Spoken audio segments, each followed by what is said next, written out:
võimegi teha nagu sellise cowboy editioni, vaata. Hello, how are you, little missy? Oleme muutunud inimesed Muutunud pärast seda haigust. Yeah. Cowboy viirus võttis üle.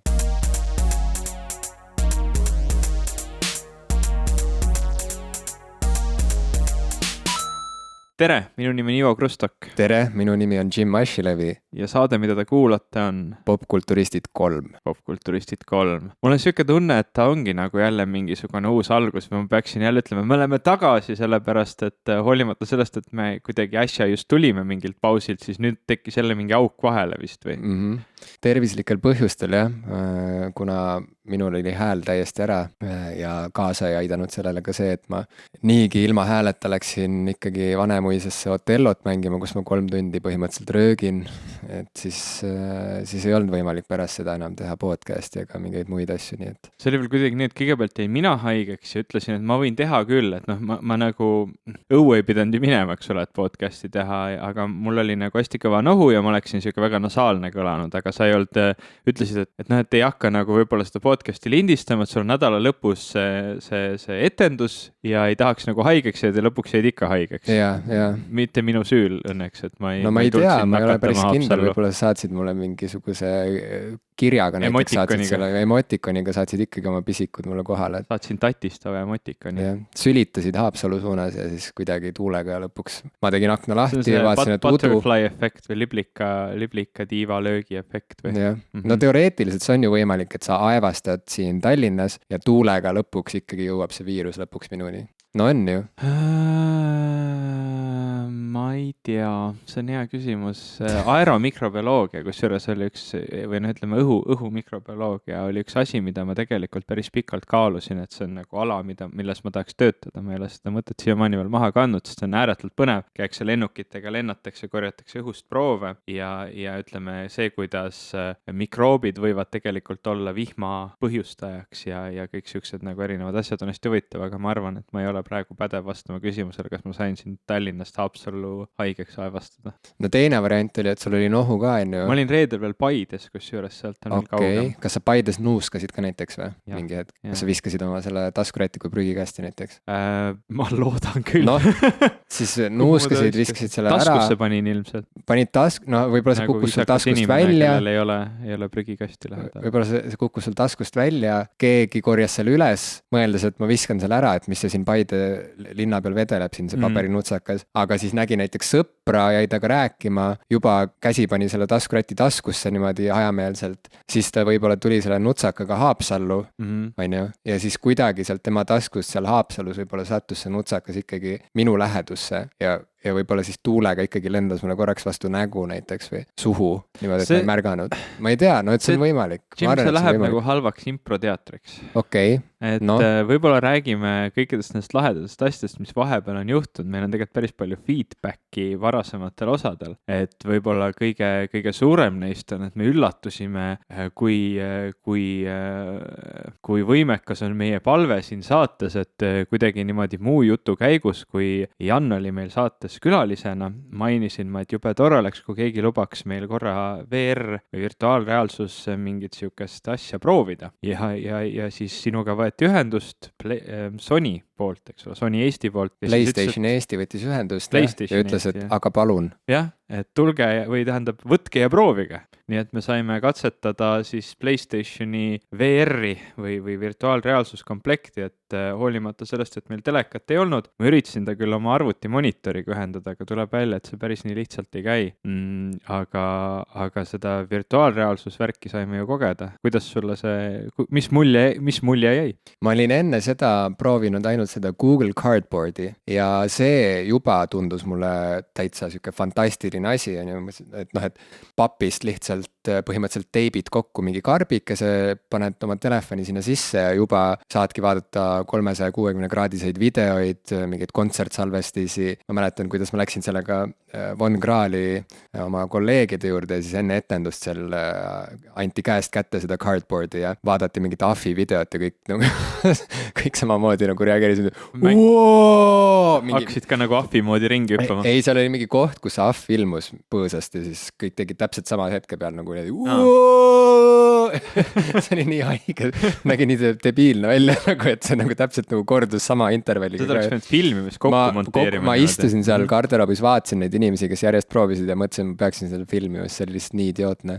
Aga kui nüüd Sony VR lõpuks kohale jõudis, et me saaksime sellega mängida ja seda uurida, no siis see oligi nagu juba mingisugune järgmine tase, ma ei tea, kuidas seda nagu, kust otsast seda hakata nagu analüüsima, kõige lihtsam võrdlus, mida ma oskan tuua, on see, et see on nüüd küll nagu kõige lähedasem asi Matrixi kogemusele, mis mul on elus olnud. Et kui ma varem olin lihtsalt lugenud artikleid ja näinud veel rohkem erinevaid pealkirja nupukesi VR-i teemadel, kõike ju ka ei viitsi lugeda, et noh, aga selge on see, et see teema on kuum, on ju, ja erinevatel firmadel on praegu siuke võidujooks, et kes siis hakkab domineerima seda turgu või kas see tehnoloogia üldse läheb massidesse, eks ole, et praegu ta on veel küllaltki kallis, aga noh, selle Sony VR-i kogemuse põhjal ma julgen küll arvata, et esiteks ma arvan, et see läheb massidesse, sest et see on lihtsalt nii kuradi äge ja teiseks ma arvan, et Sonyl on head võimalused selle võidujooksu võitmiseks, noh puhtalt juba sellepärast, et neil on see kliendibaas juba praegu olemas, vaata, neil on ju 10 miljoneid, kui mitte 100 miljoneid inimesi, kellel on ju konsool olemas juba, nii et see esimene samm on nagu astutud. Nüüd see lisasamm, mida tuleks astuda, ongi, et ostad selle seadme, eks ole, selle VR-seadme, aga see on veel päris kirves. Noh, olgem ausad, see on nagu, see ju maksab sama palju kui konsool maksis ise, et isiklikult ma veel seda ei ostaks, mul ei oleks lihtsalt raha selle jaoks. Sa võiksid konsooli ka veel juurde osta. Just, aga noh, jällegi vaata, see on siuke 5 aasta küsimus võib-olla, kui inimesed nagu järjest ostavad ja kui tuleb sinna sisu juurde, läheb ka tehnoloogia ju ise odavamaks, eks ole, ja siis juba ei ole mingit küsimust, et kas võtta või jätta, et ta on ikka nagu noh, seal VR-is oligi, paar momenti oli nagu, seal oli mingisugune üldmenüü lihtsalt, kus sa valisid neid demomänge näiteks, on ju, ja mulle juba piisas mõnes mõttes sellest nagu, et oligi, et järsku ma olin nagu kaalutu, kehatu, lihtsalt siuke nagu jälgiv silm, kes saab lihtsalt ringi vaadata, on ju, ja mu ümber oli siuke põhjatu mingisugune digitaalne kosmos ja see oli lihtsalt nii äge, saad aru, et noh, kohe tekivad need seosed, et mida kõike saab sellega inimestele pakkuda tegelikult, turism, vaata, mingisugused tuurid erinevates muuseumides näiteks, on ju, et sa lihtsalt nagu istud oma diivanil, käid Louvre'is ringi, noh, mängudest rääkimata muidugi ja neist me veel räägime, aga see oli fucking äge ikkagi kokkuvõttes, et seal oli üks rallimäng ka, kus ma lihtsalt nagu ma sõita isegi ei saanud, sest et mul läks süda nii ruttu pahaks, ma kohe kui auto hakkas nagu libisema ja hakkas seal keerutama, siis see oli ikka nagu mingi kõige rängem, nagu mul pole elus nii kiiresti läinud süda pahaks ja nagu noh, et vaata. Sa sõitsid nagu teelt välja, siis auto hakkas nagu pöörama. Ja vaata nagu selle, noh, enne kui sa VR-i nagu saad kasutada, seal juba tuleb sul see hoiatuskiri, et vaatust võib esineda, eks ole, iiveldust, ebamugavustunnet, et kui see tekib, siis võta kohe see asi peast, on ju. Ja noh, ma olen alati olnud nagu see mees, kes on nagu, et ja noh, mis iganes, vaata, või kui on mingi muusikavideo alguses on näiteks, et siin on strobo, on ju, et kui sul on nagu mingisugune tundlikkus selle suhtes, et siis ära vaata, on ju, siis ma nagu alati vaatan, mul ei ole mingit küsimust. Aga nüüd esimest korda pidin nagu alla vanduma või kuidagi nagu, pidin nagu, järsku sain aru, et ma olen äkki, ma ei tea siis, kas liiga vana selle tehnoloogia jaoks, et äkki siis mingid 3-aastased, kes hakkavad nagu kohe kasutama, et neil ei teki seda liikumisiiveldust, on ju. Mul tekkis päris rängalt. Kas sa kasutasid koos prillidega või ilma või kuidas? Ja mul olid veel omakorda veel oma prillid olid seal ees ka nagu selle seadme sees. Aga igal juhul ma ei pidanudki siis nagu ringi kimama, kui ma sain oma iiveldusest üle, lamasin natuke aega maas, on ju. Oma magamistoas olin lihtsalt põrandal pikali. Elukaaslane nagu vaatas teisest toast, irvitas umbes noh, et vanamees nagu, et mida sa punnitad, on ju, et anna ära see asi, on ju. Ja siis pärast proovis ise ja tal oli täpselt sama asi ja siis ta ise samamoodi nagu lamas maas oli tõesti näost kaam ja ei saanud öösel magada. Aga kas enne seda oli ka nagu positiivne? Aga enne seda oli väga positiivne kogemus ja ma ütlen, et see ongi nagu mingi teatud mängude puhul, vaata, kus see nagu liikumine on veidi nagu imelik, noh, et harjumus, ebaloomulik, järsem, et eks seda kõike need mänguarendajad ju praegu testivadki ja neil ongi see feedback väga oluline, et noh, et kuidas see kõik inimesele ikkagi mõjub nagu füüsilisel tasandil lausa. Aga noh, seal rallimängus ma lihtsalt nagu jäin seisma ma olin kuskil Itaalias, päike paistis, ilus arhitektuur, linnud lendasid, puud õõtsusid mõnusas soojas tuules ja see hetk, kui ma lihtsalt nagu kuidagi nõjatusin, on ju, oma seisvas autos nagu kõrvale, justkui üle oma auto ääre ja vaatasin selja taha ja sain aru, et kõik reageerib mu pilgule selles mõttes, et kui ma nõjatun kõrvale ja vaatan taha, ma näengi oma seljatoest mööda ja nõjatun veel kaugemale ja ma näen veel rohkem mööda, ma näengi, mis auto taga toimub ja ma olingi Matrixis, noh, et oligi täpselt see, nagu Matrix filmis Neole nagu lükati, on ju, mingisugune uus programm sisse ja järsku ta oli keset mingit New Yorki või noh, et ja siis vahetati kood ära ja ta oli kuskil hoopis mujal, et see on nii, vaat see ingliskeelne sõna on immersive, on ju. Et vaat sellist nii immersive kogemust, kuidas seda nagu normaalselt eesti keeles öelda, nii nagu, ma ei tea, kõikehõlmavalt kuidagi sisse imevat see kõlab natuke räigelt. Kõikehõlmavalt sisse imav on vähemalt sama ilus väljend kui immersive. Et no sellist kogemust pole mul varem olnud, sinu kord, räägi oma emotsioonist. Kusjuures seda nii-öelda, mina väga kartsin seda pahaks minemise tunnet, sest inimesed, kes on kontoritooli peal teavad, eks ole, sa võid kontoritooliga vahel neid ringe teha, eks ole, niimoodi, et mängida. Kui ma teen nagu ühe ringi kontoritooliga, siis mul hakkab paha. Mul ei ole kunagi nagu autosõit näiteks pahaks sajanud, aga kui ma käin lõbustusparkides, asjad, mis pöörlevad, mul läheb kohe nagu süda pahaks ja ma ei kannata ja ma kartsin, et nagu enam-vähem kohe, kui ma selle asja pähe panen, mul hakkab paha. Mr. Lawrence'il oli selline album nagu Sit and Spin, ma saan aru, et see siis ei olnud sulle. Kusjuures see plaat ei olnud üldse nii halb, see oli täitsa hea plaat, aga ma kujutan ette, et kui ma istun täiesti random sissesõit, vabandust. Siis siiski, kui ma peaksin pöörlema nagu see plaat mängijas, siis ilmselt mul oleks paha. Kõigil oleks paha, see mingi 10 000 pööret minutis sekund. Anyway, minutis ikka. Aga ma alustasin nagu küllaltki sellistest rahulikumatest asjadest. Seal olid need nii-öelda VR worlds või siuksed nagu maailmad, mida sa said kogeda, et sa nagu ei peagi väga tõmblema või jooksma, sa said seal nagu merepõhja kuidagi mingisuguse puuriga langeda ja seda see oli nagu tõesti siuke esimene hetk, et nagu vaatad nagu suu ammul enda ümber ringi, eks ole, sa näed välja nagu mingi tola, mul on üks hea Instagrami video ka sellest, kuidas ma vehin selle puldiga ringi ja suu on kogu aeg lahti. Noh, üks asi oli see, et mul nina oli natuke kinni, mul oli hingata.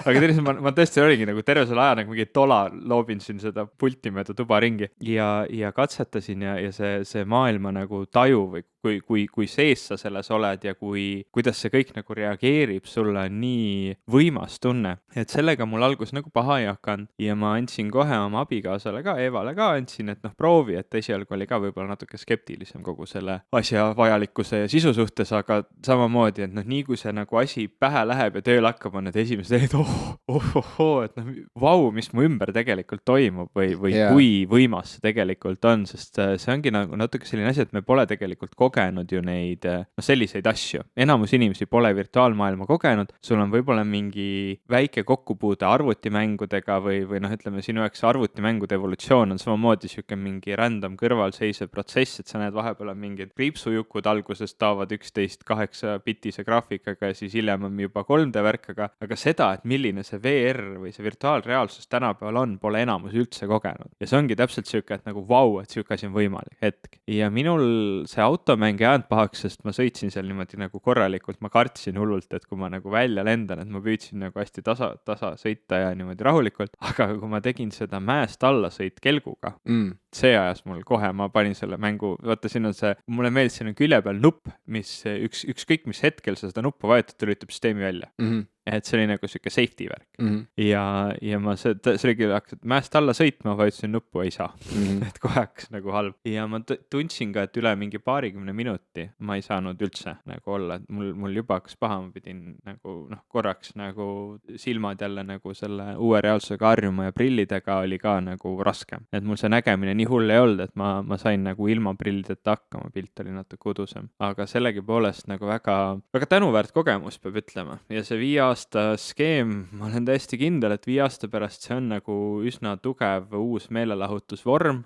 Ta praegu juba on nagu tulemas siuke novelty, aga praegu on need suured juhtmed ja need rasked kiivrid ja asjad, mida sa pead kandma, nad on ikkagi miinus ja enamus inimeste jaoks nagu liiga palju raha, liiga palju ebamugavust, tuleb kuskil hoida, küllaltki suur asi, kaablid, see setup ise, noh, neid juhtmete ühendamine siia-sinna, ta on keerukas. ja see oli ka mulle kuidagi nagu halb üllatus, et okei, et see on veits nagu sihuke algeline nagu veel, aga noh, arusaadav samas on ju, et kõik ei saa olla kohe valmis ja siit saabki ainult edasi minna, et noh, ei ole ju üldse välistatud, et üsna kiirelt juba jõutakse mingi juhtmevaba lahenduseni, mis ei kaalu enam nii palju, mida on prillidega mugavam kasutada, on ju, me sinuga oleme mõlemad prillikandjad, et paratamatult oli vaja jätta oma prillid veel nagu ette. Ja ka kinos ju tegelikult, kui minna 3D filmi vaatama, siis on nagu jube vastik panna need 3D prillid veel omakorda oma päris prillid ette. Et seal VR-is oli mõnevõrra mugavam, sest et ta on ikkagi nagu sihuke sukeldumismask põhimõtteliselt, et seal on nagu ruumi prillidele. Aga noh, on arenemisruumi samamoodi nagu resolutsiooni puhul, eks ole, et kui see resolutsioon ikkagi nagu lõpuks jõuab sellise teravuseni, kus tõesti see asi on nagu reaalsusest eristamatu. Nagu Apple nimetab retina. Jah, et noh, ühesõnaga, et siin on veel mida timmida ja mida arendada, aga see asi on juba hämmastav, et juba need esimesed sammud on nagu midagi uut ja noh, väga imelik on see, mismoodi mõistus sellele kõigele reageerib, et noh, igasugused head mängud ju tegelikult võtavad niimoodi endasse kuidagi kogu su tähelepanu, noh, hõlmavad su tähelepanu ja kuidagi lummavad su nii ära, et sa tõesti nagu noh, oled nagu, noh, sa oled nii sees, vaata, et sa kuidagi nagu tõesti, kui mingi hirmus mäng, sa nagu väga ehmatad näiteks kui mingi hirmus koht. Sa hakkad automaatselt selle järgi käituma. Jah, aga seal VR-is kuidagi see, et see kõik, et sind visatakse päriselt sinna mängu sisse, see nagu kuidagi jätab kogu selle lummamise osa nagu üldse vahele ja seal ei ole nagu kahtlust, et kas see praegu toimub minuga päriselt või mitte. Et see on nii kummaline, eriti mängudes, kus sa näed ka näiteks oma käsi ja need liiguvad nagu, ongi virtuaalselt animeeritud käed, nagu et sa vaatad allapoole ja need on sinu käed, noh, nad muidugi liiguvad vastavalt sellele, kuidas sa pulti hoiad ja nii edasi, aga siiski juba see on päris imelik siuke nagu aju harjub suht ruttu ära, et nüüd liiguvad käed nii. Et see ei ole nagu see, et nad peavad liikuma täpselt nagu minu käsi, vaid su aju harjubki ära, ahah, käed liiguvad nüüd nii ja see ongi uus normaalsus. Just, ja kui ma proovisin seal seda robotite möllumängu Rigs, vist kui ma ei eksi, oli see pealkiri, siis seal alguses on ju, tuleb sind tervitama seal mingisugune chief ja noh, räägib sulle, et noh, et siin me siis testime neid uusi roboteid, on ju, ja siis seal nagu ongi, et sulle antakse siuke hiigla suur robot, keda sa saad ise juhtida, et saad istuda ta sisse ja nii. Aga enne seda see chief nagu räägib sulle, on ju, noh, jagab sulle juhiseid ja noh, ongi, et inimene seisab mu vastas, seletab mulle asju, küsib, kas said aru ja ma lihtsalt noogutan. Saad aru, päriselt tunnen, et ma pean noogutama, sest muidu see on nagu kummaline suhtlus, et kuidas ma seisan nagu lihtsalt mingisugune kuradi dokk nagu tal vastas, on ju. Et saad aru, et isegi siuke nagu harilik nagu argipäeva viisakus tuli kaasa nagu sinna mängumaailma. Ja samamoodi oli kummaline nagu mängida ühte, pealkiri ei tule enam meelde, aga oli üks kosmosemäng, kus sai minna nagu võõrale planeedile. Sul oli seal üks tehiskaaslane, siuke muna, kes nagu hõljus ja jällegi nagu jagas sulle juhiseid ja käisid ringi seal nagu džunglis ja mingid dinosauruselaadset linnud lendasid, on ju. Ja suht kohe oli seal võimalik minna sellise kalju ääre peale ja vaadata alla ja saad aru, mul oli hirmus minna sinna ja järgmine mõte oli see, et kas ma julgen siit alla hüpata, sest et ma tegelikult tean, et see ei ole päriselt, aga korraks ikkagi, saad aru, sa pead ennast nagu ületama, sest et sa pead nagu topelt põhjendus andma endale kuidagi, et ja see on päriselt ainult mängult. See on nagu klaaspõrandal astumine, et sa tead, et sa kukkusid läbi, aga ikkagi on kuidagi väga raske see samm teha. Ülikummaline ja seda laadi kogemuse siuke tipp-efekt tuli ikkagi minu arust Resident Evil 7-st. Ma tean, et sina seda ei proovinud, sest sind ei köida siuke horrori värk, on ju, mängudes vähemalt mitte. Mitte ka filmides ega sarjades ega üldse. Aga noh, mina olen tohutu Resident Evili fänn. Üldse survival horror on üks mu lemmik mängužanreid üldse ja mind valdas tohutu uudishimu, et milline saab olema siis Resident Evil VR, et mille poolest ta nagu nüüd siis nagu erineb või mis see next level on ja neil on üks ülitore demo, väga-väga vahva viis lihtsalt, kuidas oma mängu promoda, et nad on loonud siukse olukorra, demo nimi on Kitchen Demo, juba kõlab hästi kõhedalt, kui sa tead, et see on seotud mingisuguse retsi asjaga, et mingi kitchen demo, nagu sa juba ei taha nagu aga see oli nii jõhker, et sa nagu paned endale jällegi selle VR-i komplekti pähe, paned kitchen demo käima ja mis juhtub, on see, et sa leiadki end ühest räpasest hämarast köögist, sa istud ühel toolil ja oled kinni seotud sinna ja jällegi vaatad ringi ja sa näed oma keha, saad aru, reaalselt näed, vaatad alla, näed oma põlvi, oma kintsusid, ja näed, et sa ei saa liigutada. Ja su ees maas lebab üks teadvuseta mees ja vaatad ringi ja kõik on juba mega kõhe, ja siis hakkavad juhtuma erinevad asjad ja see demo on väga lühike, väga kompaktne ja väga kokkuvõtlik ja põhimõtteliselt näitab sulle kohe ära, et mis see next level on, et mida tähendab survival horror VR-is. Et see ongi põhimõtteliselt nagu seda laadi siuke lõbustuspargi atraktsioon, et kui on nagu need õudusmajad, vaata, kuhu sõidad selle väikse rongikesega sisse, et siis nüüd sa saadki reaalselt nagu jääda sinna ja olla nagu üleni seal ja kuidagi panna ennast nagu nii äärmuslikesse olukordadesse, et sa oledki nagu mingis pantvangi videos näiteks kinni, ise see pantvang, et see on nagu hirmuäratav. See on väga hirmuäratav ja samal ajal väga naljakas, sest et sa tead, et see ei ole päris, saad aru, aga ma ei tea, sa saad seal nagu noaga näkku ja sul on korraks on ikkagi siuke tunne, et issand jumal oh my god, ma sain noaga näkku. Et seal on nagu kuidagi nagu, et see on nii kummaline, kus sa nagu järjest pead nagu kogu aeg nagu, et sul nagu aju lülitub kogu aeg tagasi sinna, et oot, see on ju päriselt. Ja siis ütled endale, et ei ole, see on mäng. Ja siis jälle juhtub ma tean, et me näeme seda, aga see nagu, pole päris. Et sa peadki nagu kogu aeg meenutama endale, et see on ainult mäng. Nii et ühesõnaga, ma arvan, et see VR-i asi nagu mitte ainult mängumaailmas, vaid nagu alguses sai öelda, et igat pidi nagu mingitel, ma ei tea, mingitel tooteesitlustel, ongi mingi turismi atraktsioonina, nagu ta võib olla nii võimaluste rohke asi. Reklaam igal juhul, et mulle meenus üks Chuck Palahniuki raamat, mis on tema loomingus siuke nagu veidi erandlik teos, et ta on siuke nagu kergelt ulmeliste sugemetega ja seal tegevus toimub tulevikus, kus inimestel on nagu sarnaselt Matrixile on neil kuklas siuksed nagu siuksed nagu pistikupesad, kuhu saab siis sisestada nagu mingisuguseid asju. Jah, et neil ongi nagu mingid ja siis on võimalik sinna näiteks panna, ühesõnaga, et inimesed enam filme ei vaata, vaid kinokunst, ja ma olen sellest rääkinud vist ka kunagi varem, aga et kinokunst on arenenud sinnamaale, et näitlejad on inimesed, kes on väga rikkaliku tundeilmaga, kes on väga sellised tundlikud ja nende töö on elada läbi erakordseid sündmusi, käia näiteks mingites imelistes looduskaunites kohtades, seda kõike nagu sisse ahmida ja siis salvestatakse kõike seda, mida nad kogevad, nii seda, mida nad näevad, kui ka seda, mida nad haistavad, kuulevad, katsuvad ja siis see kogemus ise pannakse mingi kiibi peale ja see on see film. Nii et inimesed põhimõtteliselt saavad nagu võtta selle kiibi kuskilt videolaenutades, panna endale kuklasse ja siis tunda ise, kuidas on sõita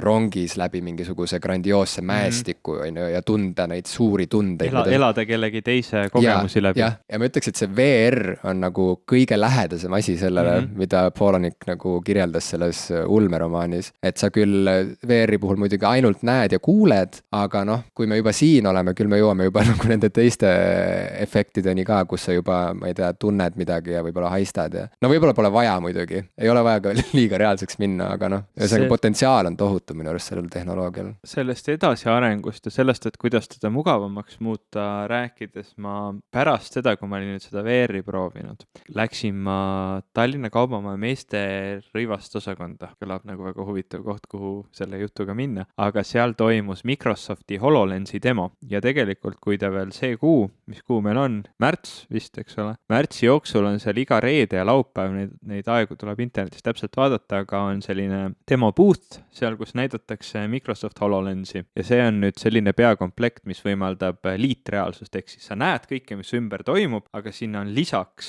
sellele, mis su ümber päriselt on, juurde pandud selliseid digitaalseid esemeid ja asju. Ja see oli ka väga huvitav kogemus, sest nüüd see peakomplekt oli tõesti selline ääretult futuristlik, selles mõttes tal ei olnud ühtegi juhet küljes, ta oli väike, kerge, ta käis sulle väga mugavalt pähe ja ta oligi tõesti selline asi, noh, ütleme, ta ei ole päris sihuke Google Glass või ütleme tavaliste prillide suurune, ta on ikkagi selline küllaltki sihuke näomask, mis sul külge käib, aga teisalt ta oli ikkagi piisavalt väike, et tegelikult isegi näiteks mööda linna ringi kõndida sellise seadmega ei oleks koormav ja ei tunduks nagu võimatu. Ja tema ainuke nagu selline negatiivne külg oli see, et see nagu pildi kvaliteet, mis sa näed, et noh, see nagu vaateaken on kuidagi natuke väike, ta ei täida kogu sinu nagu vaatevälja, mis on nagu meeletult suur tegelikult, kui sa hakkad mõtlema sellele. Et ta täidab ainult mingi väikse osa sinu vaateväljas ja noh, vähemalt praegu ja see nii-öelda pildi kvaliteet on natukene nagu kesine. Aga see on ka täpselt, see on selline esimene versioon sellisest asjast üldse. Ja noh, ma tean, et kui nad neid päris alguse neid noh, prototüüpe ehitasid, et sul inimesel oli seljakotiga arvuti kaasas, eks ole, ja siis sul on sealt need juhtmed lähevad, et need noh, muidugi suutsid näidata palju suuremat ja kvaliteetsemat pilti, aga me jõuame sinna üks hetk, kui selle sama pisikese peapaela ümber on tegelikult võimalik kogu see asi sisse ehitada, see on ikkagi võimas, kui sa kõnnid mööda tuba ringi, sa näed oma tavalist tuba ja siis siin on järsku mingisugune digitaalne objekt, millega sa saad mängida või millega sa saad ükskõik mida teha, et nad just seal näitasidki, et sa võid omale valida IKEA-st diivani välja, tõsta selle omale elutuppa, vaadata, sinna ei sobi, tõstame sinna, vahetame värvi, ükskõik mida, joonistada omale toaseinale pilte, et noh, vaadata suurelt ekraanilt videot sealt, kus ekraani tegelikult ei ole, et kõik see nagu on tulemas ja see viie aasta aken on tegelikult see, millest me räägime, et see on väga lahe. See on väga-väga lahe ja ma näen, et sellel on ka selline lisapotentsiaal olemas, et äkki siis meil on lihtsalt vähem asju vaja jällegi, et meil on, noh, kui kujutada näiteks ette, et äkki siis näiteks ei olegi vaja arvutit sul, kui sa oled näiteks inimene, kes kasutab arvutit peamiselt selleks, et kirjutada või vaadata videoid, ütleme, et võib ju küll ette kujutada sellist arengut, et sul ongi ainult need prillid, ütleme, kuidas iganes neid siis nimetada, ütleme praegu prillid, mis kuvavad sulle kõike seda, mis sul on vaja näha ja ütleme, sul on mingisugune muu moodul, mida sa saad kasutada klaviatuurina vajaduse korral, teisel hetkel see on sul pult, ühesõnaga, et kokkuvõttes sa istud laua taha ja hakkad justkui nagu mingisuguse asja kohal seal toksima, aga monitori sul ei ole, saad aru, ja sul on tegelikult arvuti põhimõtteliselt kogu aeg kaasas, aga ta ei ole füüsiline asi enam nagu, või noh, ta ei ole, ta on muidugi, kuskil on see protsessor ja kõik see mälu olemas, aga ta ei ole enam see tavapärane praeguse aja sihuke karp, eks ole, mida sa pead nagu siis hoidma oma toas ja mis võtab ruumi, et noh. Või seljakotti panema. Jah, et väga-väga huvitav, kuhu siit saab edasi minna. Noh, alati on huvitav olnud see tehnoloogia areng, aga lihtsalt praegu me oleme mõlemad sinuga vist küllalt elevil, sest et me saime nagu maitsta natuke seda tuleviku tehnoloogiat ja see on väga äge. Suur aitäh Sony Eestile, et nad andsid meile selle võimaluse. Me nüüd siin rääkisime pikalt, nad ei ole meile selle eest maksnud, aga see oli lihtsalt äge. Jaa, nad ei ole meile maksnud, nad lihtsalt olid väga sõbralikud ja vahvad ja pakkusid meile võimalust seda asja näppida ja noh, lähtudes sellest, et või kuidagi toetudes sellele, et nad olid nii muhedad ja sõbralikud, ma julgen küll arvata, et kui teil on huvi, kallid kuulajad, ka uurida seda asja lähemalt, siis võtke lihtsalt ühendust nendega ja nad on väga vastutulelikud ja huvitatud kõigist, kes on neist huvitatud. nii et proovige ära, ärge kartke, süda võib minna väga pahaks, aga mitte iga asja puhul, mida seal katsetada saab, et see ongi põnev. Päris nii hull ei ole, nagu mina kartsin, et nii kui pähe paned, siis on kohe paha olla.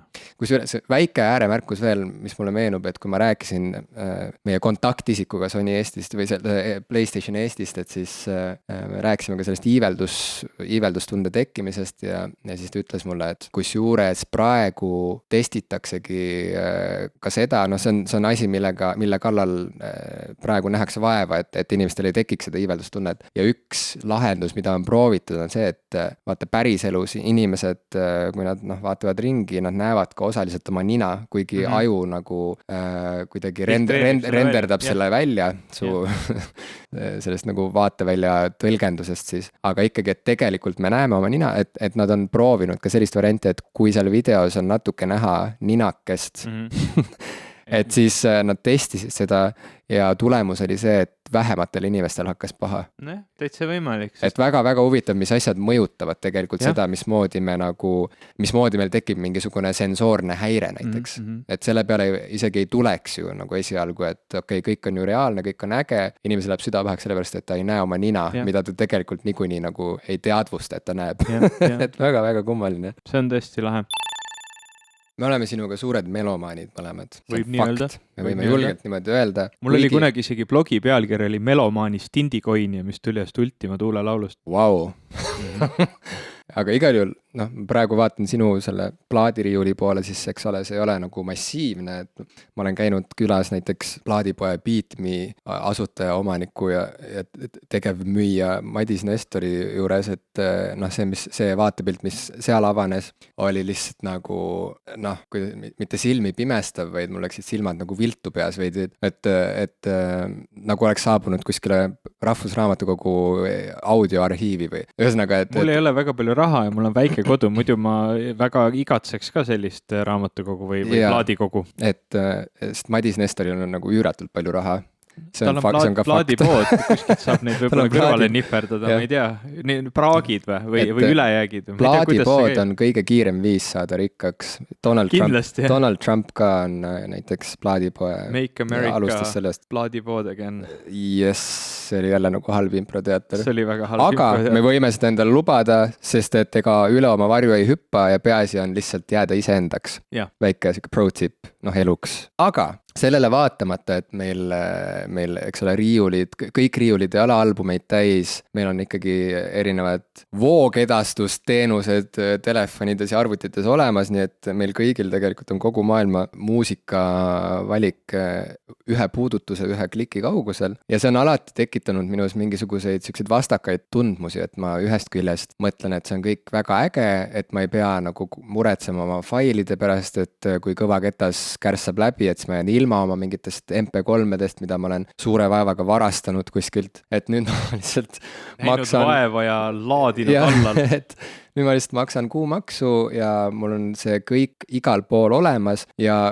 me oleme sinuga teinud seda kvaliteeditesti, eks ole, et okei, et nüüd paljud muusikud ju ikkagi siunavad näiteks Spotify'd ja iTunesi ja sellelaadseid teenusepakkujaid, et seal see kvaliteet ei ole ikkagi päris see, mis on, ütleme, CD peal, et see vahe on nagu vähemalt tehniliste näitajate järgi on see vahe üüratu, aga nagu me siin ükskord testisime, siis tegelikult harilik kõrv seda vahet kinni ei püüa. See on eriti veider. Nii et ka see ei ole mingisugune teema, et lõpuks nagu see põhiprobleem, mis mul on kogu selle striimimismaailmaga on see, et kohati see muudab muusika tarbimise selliseks ületarbimiseks. Et kui sul on nagu kõik võrdselt olemas, siis on kõik nagu võrdselt väärtusetu isegi.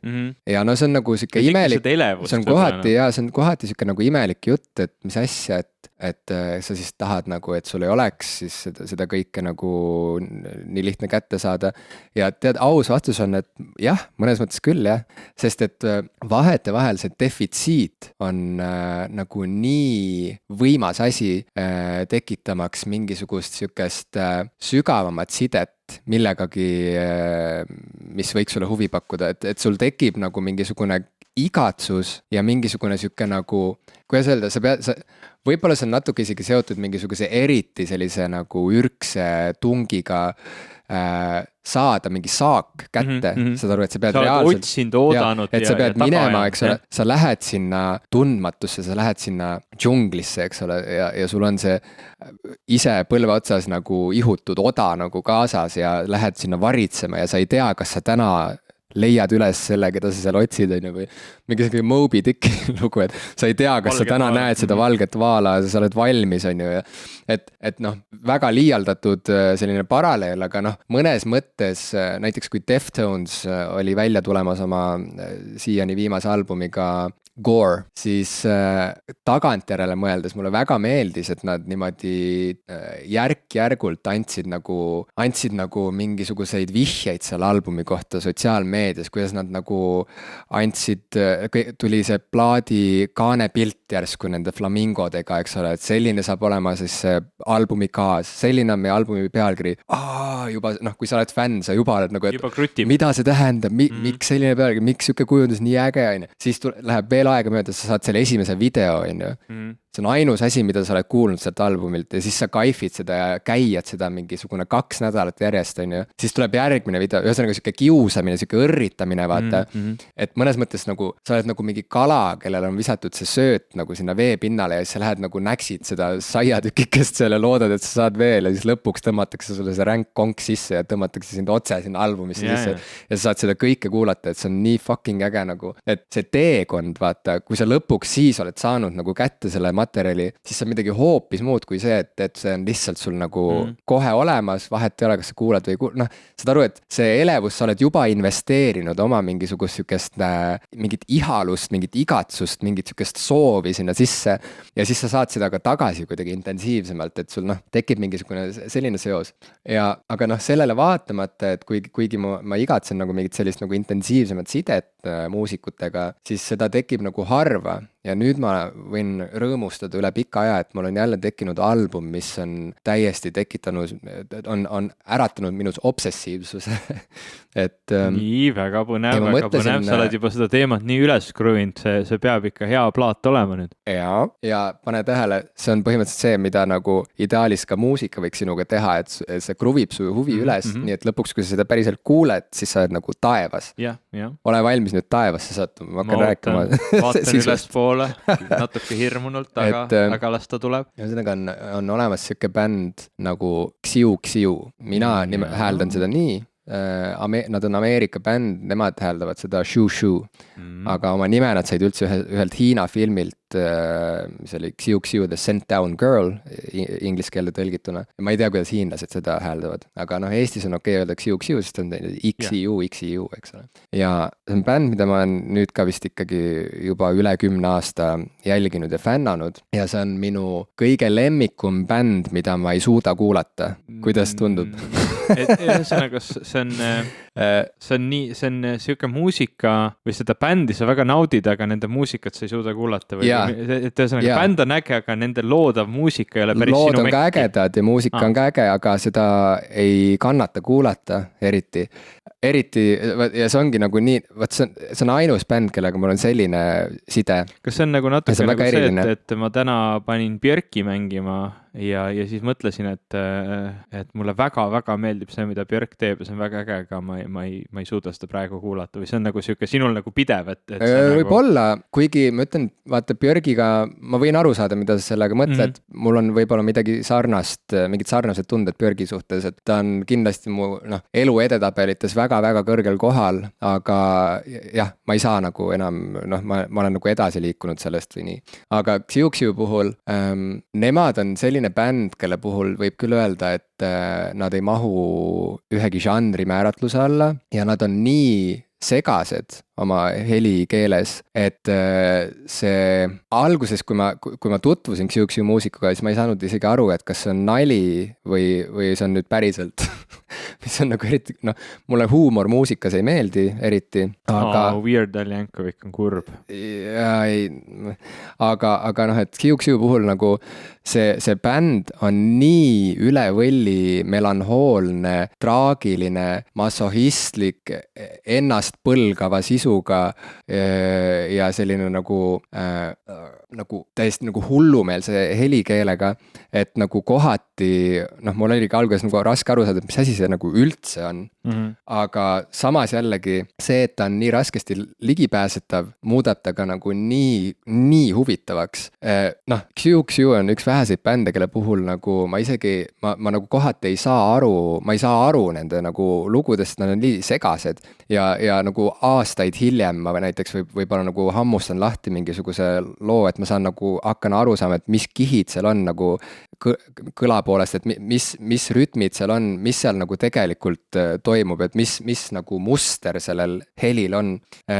Ja nad nüüd ongi, et neil on esimene album Knife Play, mille nad andsid välja aastal 2002, mis meeldib mulle otsast lõpuni, mis on siuke nagu väga hea siuke esimene sissejuhatus, ütleme, selle bändi nagu muusikasse, et kuulajatele, kes ei ole teda kuulnud, soovitan alustada esimesest albumist Knife Play, palun väga. Ja selle albumi ma tõesti nagu tellisin endale lausa kassetina, audiokassetina. Tellisin internetis kassetina ja nüüd mõtlen isegi vinüüli hankida. No mingi 2 aastat tagasi, nad andsid välja mingi erivälja ande. Ma mõtlesin, kus sa seda kassetti mängid? Ja no võt, kassetiplayeris. Sellepärast ma isegi pidin hankima kassetiplayeris. Tellisid juurde ka Sony Walkmani? No põhimõtteliselt jah, aga sealt edasi, nad on nagu siuke, nad on nagu puhtakujulised kunstnikud, on ju. Ja nüüd nad andsid välja albumi Forget. See tuli välja vabariigi 99. aastapäeval, kusjuures, nii et võib-olla seal on mingisugune seos ka Eestiga, et tahtsid Eestile teha kingituse, väga ilus kingitus. Ja Forget on nüüd nagu järgmine samm, kus ma tunnen, et ma jälle suudan albumit kuulata otsast lõpuni, et see asi ei lähe nagu nii käest ära mu jaoks, et ma kuidagi täiesti nagu segadusse satuks või täiesti nagu hakkaks tundma mingeid emotsioone, mida ma lihtsalt ei taha nagu oma kõrvadest enda südamesse. Aga noh, ometi seal mingisugune nagu ma alati tunnen mingit väga sügavat sükest nagu hingesugulust kogu selle kõige sellega, mida Xiu teeb. Ja Forgeti puhul lihtsalt nagu on jälle nagu tekkinud album, mida ma suudan, mida ma lihtsalt käian, seda aru päevast päeva niimoodi, et ma nagu lausa nagu, ma tunnen, et ma lihtsalt nagu, et see on nagu osa minu päeva mingisugusest, see aitab mul nagu toimida, et see on nagu, et ma oleks nagu mingisugune vana arvuti, kus opsüsteem oli disketi peal, et sa pidid selle disketi sisse panema ja siis alles said hakata tööd tegema, et samamoodi see on mu igapäeva osa, ma ei tea, kaua see kestab, aga see on album, mida ma suudan nüüd kuulata ribadeks ja ma väga soovitan proovida ka seda, nii et nagu. Mis kontekstis seda kuulad, kas ta sul ongi nagu siuke pidev taust või sa tõesti nagu võtad iga päev aega, et seda plaati kuulata? Nii üht kui teist. Ja tegelikult küsimus on pigem selles, et mis muidu mu elus toimub, et ütleme nii, et mul on nagu 2 sümptomit, mille järgi saab aru, et ma nüüd nagu olen kuidagi mingis raskes kohas omadega elus. Hakkad kuulama. Et üks asi on see, et ma joonistan siis. Et kui ma, sest ma muidu olen nagu, et ma olen inimene, kes nagu sõnade abil mõtleb asju selgeks ja sellepärast ma ka kirjutan, aga kui ma enam sõnu ei oska ka kasutada, siis ma hakkan joonistama ja see on tavaliselt nagu väga halb märk, et kui Jim joonistab, siis kui sa mulle kunagi joonistuse kingid, siis ma tean, et asjad on halvasti. Ei, no niimoodi päris ei tee, et ma nüüd joonistan kellelegi teisele mingeid nagu õuduspilte, aga põhimõtteliselt see joonistamine on nagu siuke enesereflektsiooni vahend mu jaoks, et kui mul ei ole enam võimalik sõnades analüüsida midagi, mis mu sees toimub, siis ma nagu joonistan selle pildi valmis ja selle pildi järgi ma nagu hakkan aru saama paremini, et mis toimub. Ja teine asi on Xiu, et kui on nagu mingisugune, et kui mu nagu sees on alanud mingisugune kaose ajastu, siis Xiu kõlab nii nagu mu mingi närvikava parasjagu on, et ta on siuke kriisimuusika, aga see teebki ta selliseks kuulatamatuks ka samas nagu suurem osa ajast, et ta on pöörane, täiesti segane, täiesti segi. Aga tead, see nüüd on kuidagi nagu took a turn for the worse, et kui sa nagu alustad seda juttu siukse meeletu eufooria õnnega, et jess, ma olen lõpuks leidnud plaadi, mis mind jälle nagu elevate ib ja ma tahan seda kuulata, see on nii äge ja teeb mind nii rõõmsaks ja siis sa jõuad nagu selle jutuga sinna välja, et sa oled nii halvas kohas oma elus, et lõpuks jälle sa saad seda bändi kuulata. Aga et see ei ole nagu see on nagu nii ja naa asi ka, sest et see album on mulle nagu kaaslaseks, vaata, et et tegelikult see ongi jällegi sihuke hea näide sellest, et ega see kõik ei ole nagu nii morbiidne, ma ütlen, et Xiu nagu tegelikult on meeletult inspireeriv mu jaoks, sest et nad on nii kuradi veidrad kogu aeg ja see helikeel on tegelikult ikkagi nagu veidi juba sihuke, et nagu sa ei saa nagu täpselt aru, et kust see nüüd tuleb, et mis mõjutused siin on, et ta on natuke nagu mingisugune tulevikumuusika või mingi sihuke, et ta on nii ebaharilik ja see tegelikult on teistpidi ikkagi nagu hästi sihuke nagu meeli avardav, ta tekitab nii palju mõtteid, ta on nii kummaline ja ebaharilik, et ta nagu loksutab välja mingist nagu tavamõtlemisest ja julgustab ka tegelikult ennast olema ka loomingus nagu nii omapärane ja nagu kummaline, kui sa soovid tegelikult, et sa ei pea kellelegi nagu lahti seletama seda, mida sa teed. Teatris ka üks mu elu suurimaid õpetajaid, Kristjan Smets, nagu sageli juhtus nii, et kui me talle mingeid etüüde hakkasime näiteks ette näitama, on ju, siis ongi, et noh, oli mingi ebakindel tunne, on ju, endal oli siuke tunne, et see etüüd ei pruugi tulla väga nagu selge, et siis nagu hakkasid enne nagu seletama, et jaa, aga vaata, mul on nüüd niimoodi, et kui ma pärast sealt uksest sisse tulen, et siis lihtsalt arvestage, vaata, et ma tegelikult olen mõelnud seda niimoodi, et see on blablabla ja siis Kristjan lihtsalt nagu peatas selle jutu, ütles, et ära selita, noh, et ära seleta, lihtsalt tee nagu. Ja see on kunstis ülioluline asi minu arust nagu, et sa ei pea üle seletama mingeid asju, mingeid subtiitreid igale poole alla panema ja Xiu kindlasti seda ei tee. Nii et tegelikult see ei ole nagu mul mingisugune enesetapu muusika, vaid nagu pigem ma ütlekski, et ta on lihtsalt nagu Teraapia. väga kummaline, jah, mingil määral isegi teraapiline, sihuke väga aus ja väga huvitav saatja nagu igapäevaelus ja üleüldse see celebratory osa ongi see, et ma olen leidnud üle pika aja albumi, mis on nagu noh, suurem kui muusika harilikult mu jaoks ja ma ootan seda, et ma saaks seda osta vinüülil, ma ootan seda, et ma saaks seda kuulda kontserdil. Seda aru, ma tahan nagu igatpidi nagu veel lähemale saada sellele ja see on nii kihvt, kui muusikaga tekib sihuke side. See sissejuhatus voogedastustest ja muust siuksest, noh, ütleme tänapäevasest muusika kuulamist ja kuidas me tegelikult väga ei kogu neid plaate ja nii edasi, et minus on kogu aeg sellised kaks poolt, mis mind kisuvad. Ma olen selline inimene, kes tegelikult tahaks minimaalselt asju oma elusse, ma olen kolinud nii mitu korda riikide vahel, linnade vahel, ma ei taha asju vedada. Ideaalis ma tean, et tegelikult ma saaks hakkama sellega, et mul on lihtsalt arvuti, mida mul veel vaja on, ma ei tea, kitarri, mingit nagu minimaalset mööblit, et ma tahaksin nagu hoida. Mul oleks vaja väga, mulle meeldib, kui mu köögis on nagu hullult asju, millega ma saan erinevaid asju teha, aga noh, teoreetiliselt ma tahaks nagu hoida kõike nagu võimalikult minimaalselt. See on nagu üks pool minus. Ja siis teine on see, kes nagu armastab muusikat nii väga, et ma olen vedanud omale koju mingit aastakümnet vanad muusika kuulamise tehnoloogia kraami ja iga kord, kui ma käin oma vanematel külas, siis ma vahel jalutan ringi seal meil kuskil Pööningul, kus meil on veel vanad lintmakid ja grammofonid ja kassetimängijad ja raadiod ja asjad, meil on nad kuidagi sinna ära pandud ja vahel neid saab isegi tööle veel panna ja katsetada ja proovida ja noh, ma nagu armastan seda asjade maailma ja eriti ma armastan oma plaate, et mul on ikkagi see füüsiline kogu sellest muusikast. Ja teisiti ma vaatan seda ja mõtlen, et seda kõike ma saaksin asendada peaaegu täielikult. 90% sellest ma saaksin asendada selle sama Spotify'ga või iTunesi või mille iganesega ja mul ei oleks seda vaja, aga seal on jäänud see mingi tõmme ja see nagu seda on nagu raske kuidagi nagu, raske ennast moderniseerida selles maailmas, sest ma olen selline album inimene. Tänapäeva muusikat minu arust ei kuulata enam albumi kontekstis. Muusikat isegi võib-olla ei tehta nii väga enam albumi kontekstis. Kui tuleb välja mingi album, mis on nagu mõeldud albumiks, siis sellest räägitakse eraldi. Et Beyoncé, mis on Lemonade, eks ole, oli album, mis tehti kohe nagu kontseptsioonina ja ma ei tea, mingid Kanye Westi plaadid ja millest räägitakse. Nad nagu tehakse albumid. Seda ma lihtsalt mainin, et ma nii noogutan siin praegu. Mul on nii hea meel, et sa räägid sellest, sest et mulle tundub, et see on ka, me oleme kaduv liik, albumi kuulajad, see on kaduv liik, sest et inimesed tõepoolest pigem kuulavad üksikuid lugusid. Ja playliste. Neil on playlistid, nad kuulavad YouTube'ist mingisuguseid erinevaid lugusid, mis parasjagu tunduvad huvitavad ja see, et mis albumilt, mis aastal, miks, kes produtseeris, mis see kontekst oli, see on nagu nii teisejärguline. Kas sina teed playliste? Sul on ka Spotify, teed playlisti. Mul on siuke tunne, ma ei oska playlisti teha.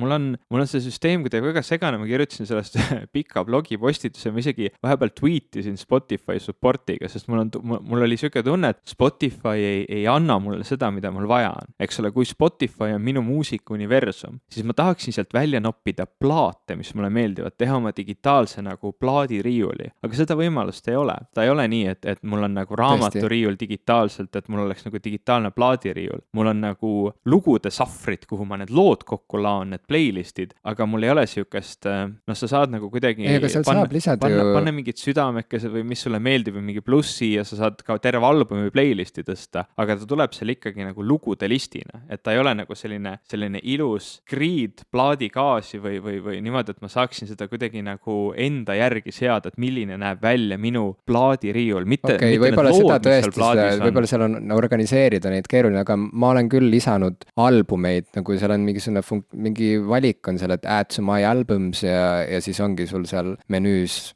link nimega albums ja vajutad sinna peale ja siis seal nad on. Ja aga see on ikkagi kuidagi jälle selline, võib-olla see on ka see, et ma nagu ei oska seda, ta nagu see tabelsüsteem muusika haldamiseks kuidagi lihtsalt ei sobi mulle või ma tahan neid näha nagu albumit. Aga sa vahepeal kasutasid iTunesi, kui seal veel oli see albumi vaade, kus oli siuke must taust ja need albumid olidki niimoodi üksteise kõrval reas ja liuglesid niimoodi sinust mööda, kui sa seal lappasid, et see mulle ka väga ei sobi. Ei sobinud, mis mulle meeldib iTunesis oli see nii-öelda plaadivaade, et näita albumitega näiteks viimati lisatud või ma ei tea, kuidas pidi ta oli, et näita lihtsalt plaadikaasi, aga see hakkab ka nagu, kui sul neid jube palju on, see nagu, noh, ta nagu näeb keeruline välja, see võib-olla üldse nagu räägib sellest, kuidas see digitaalne andmemaht on meeletult suur ja kuidas seda üldse niimoodi sorteerida digitaalselt on mugav ja inimesele arusaadav. Aga see on nagu asi, mis ma tahaksin nagu eraldi albumi playliste Spotify's, mis kuidagi minu järgi käituksid või minu nagu enda loogika järgi. Aga nüüd mul on praegu siuke süsteem tehtud Spotify's, et mul on playlistid jagatud, albumi playlistid, mis on jagatud žanri järgi ja siis on mul mingid lugude playlistid, et näiteks on mingi lugu, mis on välja tulnud singlina ja see singel mulle õudselt meeldib, aga näiteks see plaat ise nagu väga ei istu või see žanr pole minu teema, et siis mul ongi nagu sellised eraldi nagu lugude listid, mingid natuke žanri järgi, mõned on näiteks mingi jõulumetalli playlist, mis mul on see, mida ma iga aasta jõulude ajal kuulan ja siis mul on mingisugused üksikud välja valitud seal. Oota, aga ma lihtsalt küsin vahele, et kas need on siis nagu metal versioonid jõululugudest või? Jah. See kõlab nii kohutavalt. Ja siis mulle meeldib, seal on üks ja nad on mõned on natuke ümber tehtud, et nad on nagu Alice Cooper laulab näiteks Santa Claus is coming to town, nagu natuke halvad fannid ka. No see kõlab natuke toredalt. Jah, et ma tean sulle huumor muusikas, aga seal on päris head mingid siuksed nagu death metal coverid, näiteks Silent Night, Holy Night ja see on lahe playlist, ma pärast jagan sulle, aga mul on ka nagu see põhiteema ongi need albumi playlistid, et kui mul on praegu siuke süsteem, kui Discover Weekly näiteks, ma kuulan seda enam-vähem iga nädal, et mida Spotify arvab, et minusugune inimene võiks kuulda. Et kui sealt ma leian mingi muusika, mis mulle või mingi laulu, mis mulle meeldib, tavaliselt see Discover Weekly on mul nagu taustaks. Ja kui see lugu on piisavalt hea, et ta äratab praegu mu tähelepanu, eks ole, ta tõmbab mu välja sellest, mida ma parasjagu teen, siis ta läheb sinna nii-öelda temporary listi, ehk siis kuula seda plaati, et see üks lugu nagu läheb kuhugi temporary listi, ma mingi hetk nüüd võtan, mul on to-do listis märge, et korrasta Spotify'd, iga nädal see käib nüüd läbi ja siis ma lähen sinna Spotify'sse ja võtan nüüd selle plaadi ette ja mõtlen, kas see plaat mulle meeldib. Kui see plaat mulle meeldib, siis ma valin, mis žanr ta võiks olla ja viskan ta sinna albumi playlisti. Nüüd kadus järg käest. See kõlab ma saan aru, tegelikult see on jälgitav, mida sa räägid, mul lihtsalt nüüd nagu kadus järg käest, aga ma kuulan hiljem järele ja siis ma saan aru, mida sa räägid. See polegi oluline. Kokkuvõttes see, et sa oled loonud mingi väga keerulise süsteemi, et kuidagigi muuta Spotify endale nagu kasutuskõlblikuks. Mida ma tahan selle jutuga näitlikustada, minu arust on tänapäeval väga keeruline nagu muusikat avastada või seda sama nagu ägedat feelingut luua, kus sa nagu kuskilt kuuled midagi, sest ega raadioid me ka väga enam ei kuula, eks ole, ja raadios oli ka seda, et ega sa tihtilugu ei pruukinudki teada, mis lugu see mängib, aga sa tead, et see on äge lugu. Või mingi sõpradega kassettide vahetamine või kõik see, et see kuidagi on läinud selliseks, nagu mul on mingisugune rakendus, mis on see muusikauniversum ja see rakendus kuidagi mingi intelligentse algoritmi läbi püüab sulle neid asju visata ja siis sa sa nagu, ma usun, et enamus inimesi see lihtsalt ei huvitagi enam, sul ongi need playlist'id, sul on mingisugused, ma ei tea, vaatad, et sõber kuulab midagi seal kõrval, näeb mingit sõprade feed'i või kuidas see nagu, kas inimesed üldse mõtlevad sellele, kas see on minu mingi isiklik frustratsioon ja probleem, et kuidas seda lahendada või see võib-olla lihtsalt ei olegi enam teema? See ei ole ainult sinu isiklik frustratsioon, aga samas see ei ole ka mingi probleem, mis on päriselt probleem. See on jällegi friikide teema ja ma arvan, et siin lõpuks otsustab inimloomus lihtsalt, et tegelikult siin on võimalik ju tõmmata paralleel ka kõigi nende datimisäppidega, et räägitakse, et vanasti, kui sa olid üksik inimene, sa pidid ikka minema õue, pidid minema baari päriselt või kuskile, mis iganes koos viibimisele, seal alustama vestlust kellegagi seal, enne seda veel, eks ole, inimesed üldse, eks ole, seal flirtisid kuidagi kirja teel niimoodi, et vahepeal ootasid, eks ole, seal 4 kuud võib-olla mingit vastust, mingisugune keegi Katariina kuskil Siberi äärel ootas Moskvast Aleksei kirja, kas see jõuab tõllaga kohale, saad aru, et see kõik miskipärast Vene romantika on kuidagi parem kui muu maailma romantika. Ja see on täitsa eraldi teema ja ma ei tea, kas seda eales jõuab lõpuni rääkida, aga nii see on. Aga no lihtsalt, et jõuame aastasse 2017, Douglas Copeland ka rääkis hiljuti sellest ühes oma kolumnis, et ta on ka nüüd üksik inimene jälle ja samas ta on 55 ja ta ütleski, et kuidagi nii kummaline tunne on olla üksi nüüd või kuidagi, et see kõik on järsku nagu nii tehislik, et sul on see äpp, kus sul ongi siis seal mingisugune all oral või mingid siuksed nagu kasutajanimed, eks ole, ma ei tea, Sexy Daddy 77 ja sa näed, et ta on sinust 800 meetri kaugusel, et see kuidagi järsku on, see toob kõik asjad nagu nii toorelt siuksele funktsionaalsele tasemele, vaata, et seal ei ole seda romantikat, vaid sa lihtsalt näedki, et radari peal vilgub mingi täpikene, kes on valmis suhu võtma kohe ja siis sa umbes tead, et noh, ta jõuaks umbes 4 minutiga siia, väga hea, sobib või ei sobi, swipe left or right, vaata, et see on nagu nii, see on nii teistmoodi kui siis, kui Katariina ootas oma kirja, aga ükskõik mis sotsiaalsetest reeglitest me selle nii-öelda date'imise kontekstis räägime, ma olen ikka lihtsalt nagu nii meeletult õnnelik, et ma ei ole vallaline. Ükskõik mis süsteem see on, ma lihtsalt arvan, et ma tunneks ennast igatpidi ebamugavalt nagu absoluutselt igas kontekstis. Aga samas ma arvan, et selle hirmuga ei pea minema ka liiga kaugele, sest et ega masinad võivad pakkuda meile igasuguseid.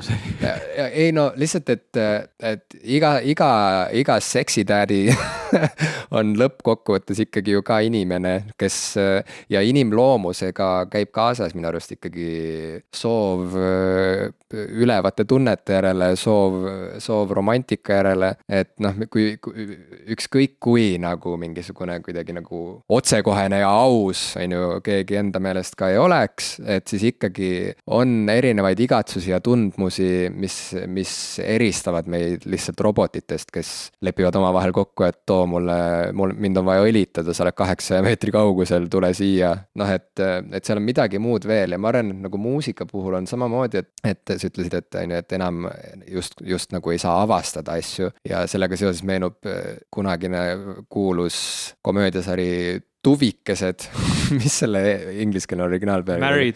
Married with Children. Seal oli üks siuke sketš, kus muusikapoes oli pikk järjekord ja siis muusikapoe müüja oli tohutu muusikaekspert ja inimesed, kes seal järjekorras olid, järjest siis ümisesid talle mingeid viisijuppe, mida nad olid kuskilt raadiost või kuskil poes kuulnud, Kas selle mehe nimi oli Shazam või? No ta oli Shazami isa igal juhul.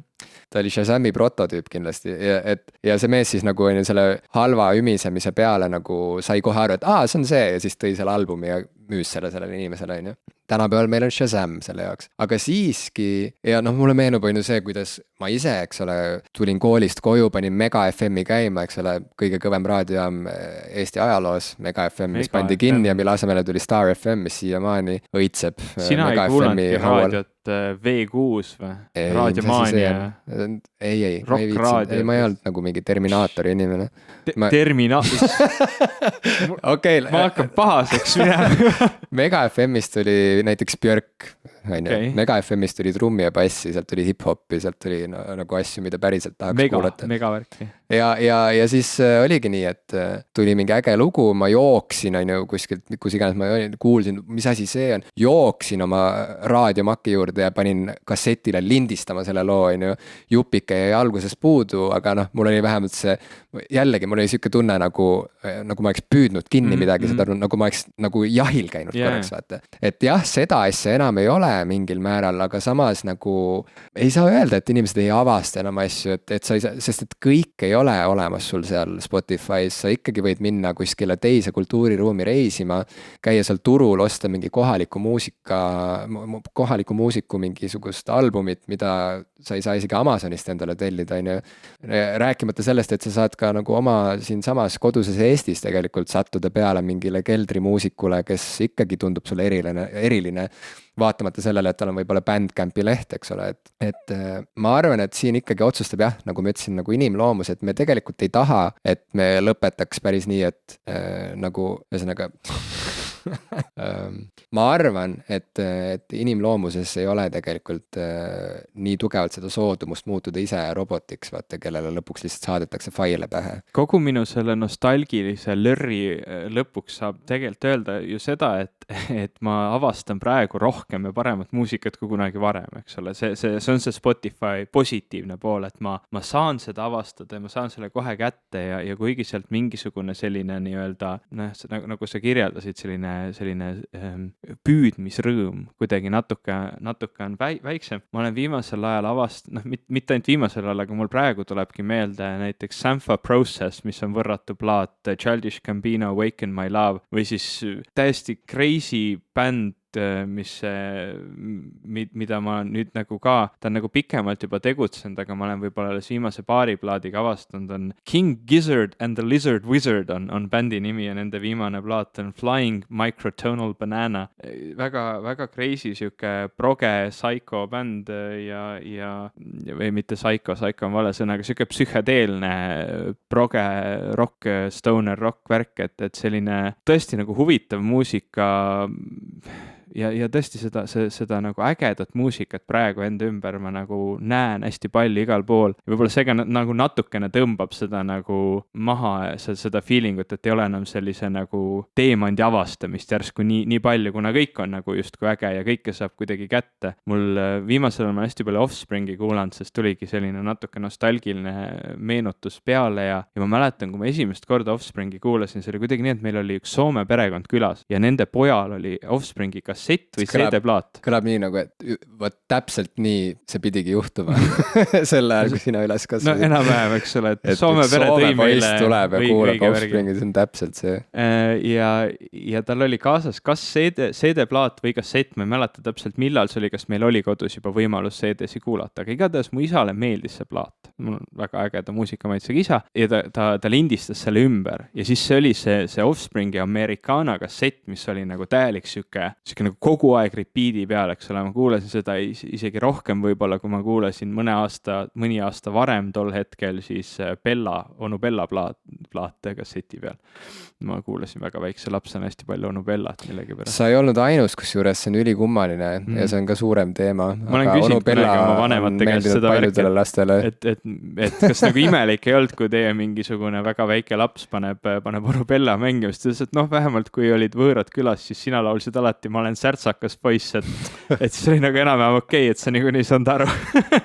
Aga see Offspring oligi kuidagi nii, et siis kui vaata see internet tuli ja sa said hakata kuskilt mingeid laule nii-öelda otsima ja leidma ja laadima, siis ma nagu kuidagi avastasin mingeid üksikuid lugusid teistelt plaatidelt. See oligi ju tol ajal internetis ei olnud päris nii, et sa lihtsalt leiad kuskilt mingi hullu hunniku neid lugusid ja tõmbad tervete plaatide ja diskograafiate kaupa alla, vaid sa leidsid mingeid üksikuid lugusid, mis kellelegi meeldisid nii väga, et ta pani nad oma kodulehele.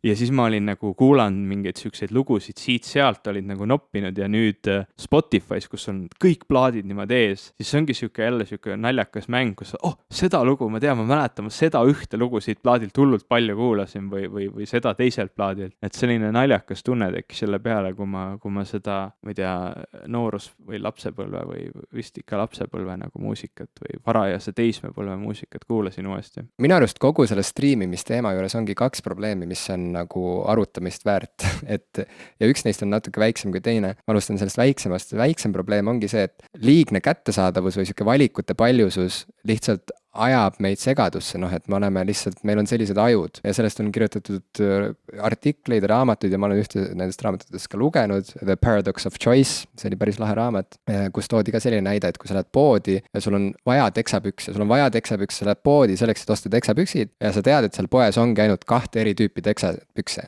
siis sa validki välja endale need teksad, mis sulle kõige rohkem meeldivad või mitte võib-olla kõige rohkem maailmas, aga nendest valikutest sa näed, et selgelt see on mu lemmik. 2 on ja võtad. Ja sa oled õnnelik. Nüüd sa lähed poodi, esiteks sul on juba poode nagu 57 erinevat on ju sinu ümbruses. Lähed nendesse poodidesse, igas poes on omakorda 300 erineva lõikega, erineva värviga, kulunud, mitte kulunud, aukudeta teksasid läikivaid, mitte läikivaid, ühesõnaga, et sa lähed hulluks peast kohe, sest et iga otsus, mille sa langetad, toob kaasa ka selle kripelduse, et persse äkki kuskil on parema hinnaga, äkki kuskil on mingisugune nagu ikkagi parema lõikega, et sa lihtsalt jäädki käima seda ja see on mingis mõttes siuke nagu ajastu haigus, mis kokkuvõttes ei ole üldse mingi probleem, vaata, sest et nagu mida sa siis soovid, tahad minna tagasi sinna aega, kus sul ei olnud valikuid või kus sa kannatasid puudusel või nii, tahad midagi? Ma siin mõtlen just, et inimesed ju selles maailmas ju teevadki endale hästi palju igast filtreid ja raame, et näiteks mina ostan ainult selle firma teksaseid, mul oli mingi aeg, kus ma kandsin ainult ühte sama kartiini teksade lõiget suurust paari aastaid, mul on need ilmselt kuskil kapis alles veel mingid paaride kaupa neid täpselt samu kartiini teksasid, kahjuks neid ei toodeta enam. Ja sama oli kingadega, et sa lood omale mingid... kartiini, ma korraks, mul ei jõudnud isegi kohale, millest sa räägid, aga nüüd ma saan aru, et see oli ju mingi hetk nagu põhikoht, kuhu sa läksid, kui sul oli vaja mingid teksapüksed. Kõige tavalisemad mingid ehitusmehe teksad, eks ole, siuksed, mitte üldse nagu siuksed ägedad moekad. Need olid ka need teksad, mille jaoks meil oli raha tol ajal, kui me olime mingi 12, on ju. Me ei läinud nagu Levise poodi nagu kartiini. Kartiini. Mul on kahju, et ma neid ei näe enam, aga neid vist ei ole enam. Kartiini oli see pood, kus sa ostsid endale laiad teksad ja siis läksid õue hästi rahulolevana ja kuulasid Limp Bizkitit oma kassetiplayerist. Mulle küll Limp Bizkit. Anyway. Offspringi sinu puhul. Sama teed ju tegelikult see muusikaga inimesed määratlevad ära, et mina näiteks kuulan ainult seda ühte žanrit või see on mu lemmikbänd ja ma ostangi kõik nende plaadid olenemata sellest, kas see on hea või halb. Ma ostan selle alati ja või seda žanrit ma nagu uurin ja otsin palju rohkem. Aga kui sa oled selline nagu melomaan, võib-olla nagu me siin alustasime seda diskussiooni, siis on hästi raske ennast nagu piiritleda, et siis ongi nagu kõik muusika justkui on äge ja siis sa satudki selle pseudoprobleemi otsa, et justkui nagu valikut on nagu meeletult palju. Jah, no võt, sa upud ära sinna valikute paljususesse ja siis sa väsid ka kohe tegelikult ära, sul tekib mingi kaitserefleks, et sa lihtsalt lülitad ennast üldse välja. Aga see on ka ajutine ja nii juhtubki, samamoodi võib tekkida üledoos sotsiaalmeedias, sellest me oleme ka rääkinud, kõigest võib tekkida, sööd krõpse liiga palju, tekib üledoos. Et lõppkokkuvõttes on ju ikkagi tore, et sa saad seal nagu avastada niimoodi vaikselt, et kui sa leiad mingi oma lähenemise, mingisuguse oma tervisliku nagu kuidagi kasutusviisi, siis ongi juba hästi. Et sellepärast ma ütlesingi, et see on see väike probleem, aga minu arust see nagu teine probleem, mis on päriselt arutamist väärt ja mida arutataksegi väga palju, on see, et striimimine ongi nüüd lõplikult röövinud elatise muusikutelt ja tegelikult ainus viis, kuidas muusikud teenivad raha päriselt, on see, kui nad käivad tuuril, kui nad annavad kontserte. Ja tuuril käimine nagu selliste maailmakuulsate bändide puhul me teame nende elulugudest ja dokumentaalfilmidest, et see tähendabki seda, et nad on vahepeal võib-olla mitu aastat nagu kodust eemal, eks ole, võib-olla vahepeal korraks käivad kodus ja nii, aga et see on jube keeruline, ma kujutan, et muusikud ju selleks teevadki muusikat, see on nende armastus, eks ole, neile meeldib käia esinemas ja rännata mööda ilma ringi, aga noh, lihtsalt see, et kunagi veel oli võimalik on ju plaadimüügiga ka midagi teenida, nagu kuidagi maksta sellest oma üüri ja nii. See, et see aeg on täiesti läbi saanud, see on nüüd selge ja sellest ju ka kogu see esialgne vastasseis striimimisteenuste vastu plaadifirmade poolt, kes arvasid, et nüüd ju tõmmatakse neilt vaip alt ära. Nemad olid need suurimad teenijad. Jah, et kokkuvõttes, vaat seda ma ei tea, kuidas see nüüd nagu edasi hakkab arenema ja mis saab, et mina isiklikult ilmselt, kuna ma olen nagu üles kasvanud harjumusega ikkagi nagu osta muusikat ka eraldi, minna poodi ja osta, siis mul on veel jäänud alles see kogemuslik kuidagi, kogemus harjumus, no ma ei tea, et see loeb, et see on oluline, et ma ostaks selle plaadi, sest vähemalt mingi piskugi sellest rahast jõuab lõpuks selle artistini.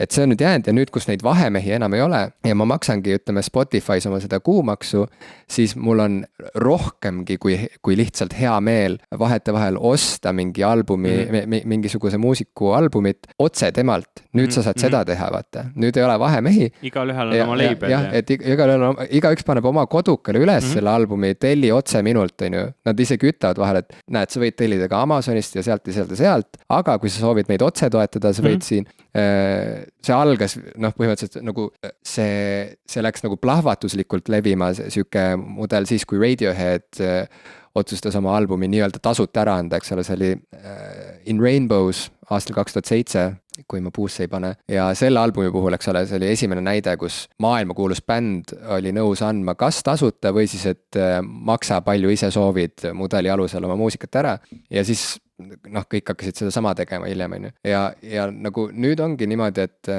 ma just hiljuti tellisin Amanda Palmeri uue veel välja mitte tulnud albumi, mille ta tegi oma ühe suure eeskujuga koos kahasse.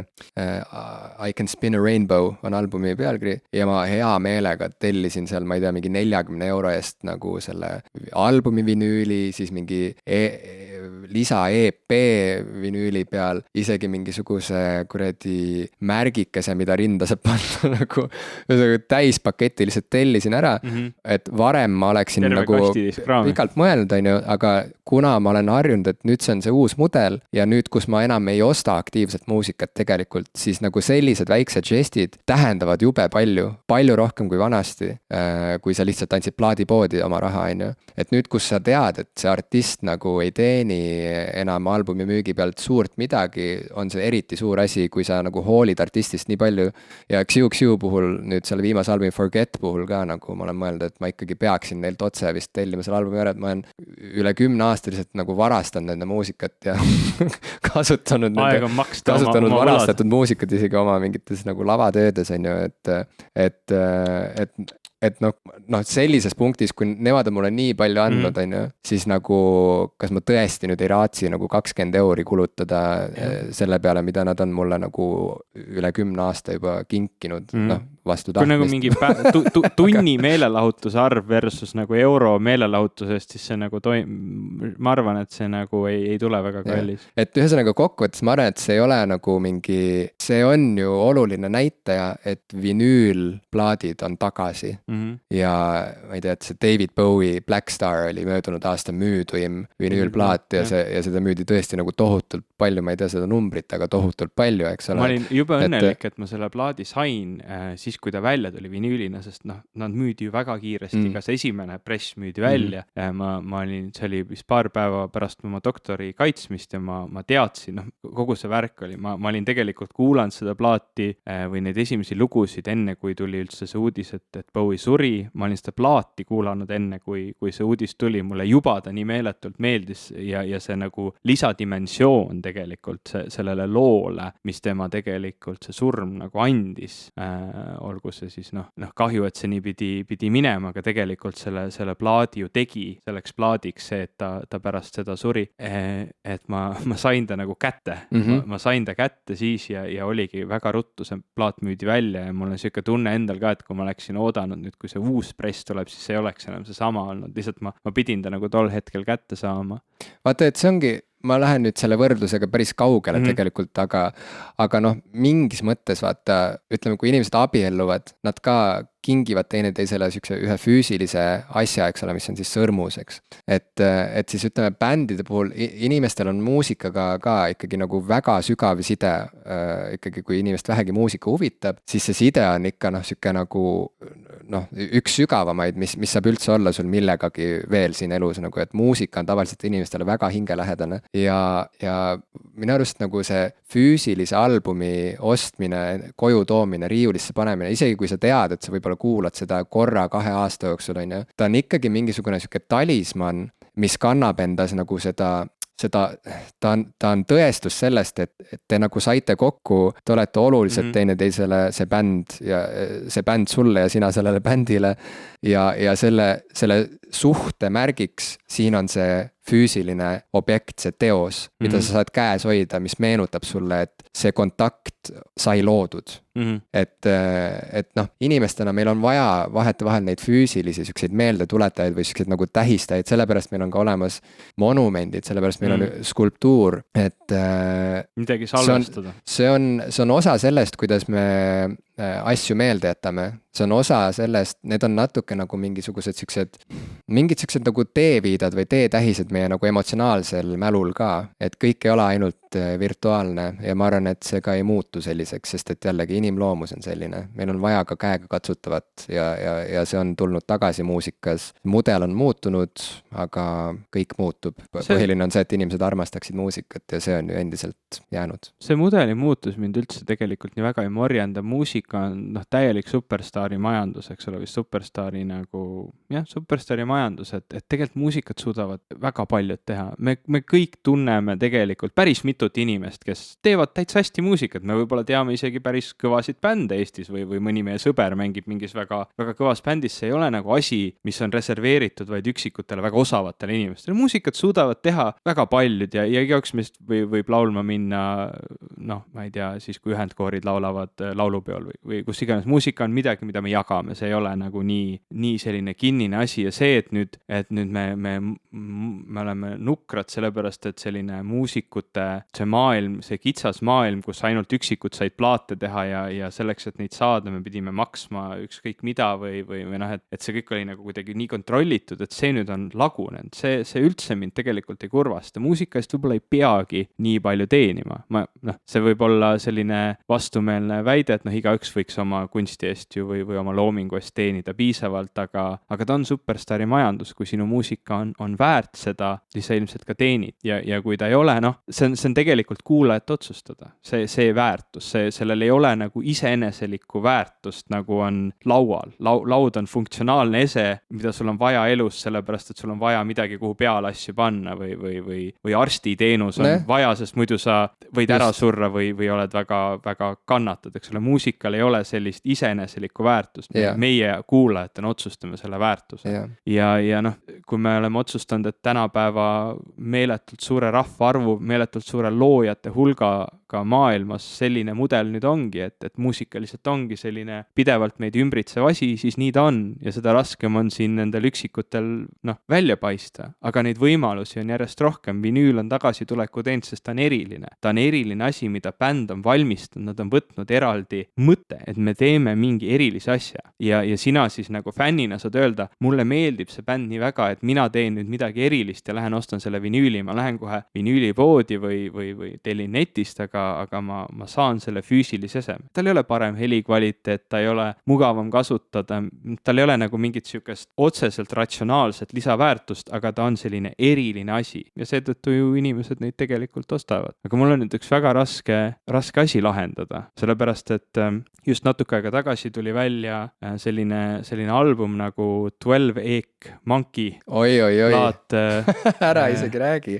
Mul isegi ei tule selle plaadile päris keerukas nimi, mingi Spa. Xibalba Spa. Jah, vot see esimene sõna oligi, mida ma ei suutnud meelde jätta ja ma mõtlesin, et ma kuulasin seda esimest singlit või oli see teine singel, igatahes selle loo nimi oli Mu sitt on kosmos. See oli väga äge lugu ja mõtlesin, et seda plaati tahaks. Ja siis ma hakkasin uurima, et veebis oli ta nüüd müüdav sellise digitaalse pakina, et tõmbad alla ja siis sa saad selle plaadi oma arvutis kuulamiseks. Mõtlesin, et okei, et ma võiks seda teha, aga äkki on CD ka väljas. Ja siis tuli välja, et see CD oli siuke eriväljalase, mida vist ainult 300 tükki tehti ja need kõik müüdi juberuttu maha ja see kõik toimus siis, kui mina ei olnud üldse tähelegi pannud.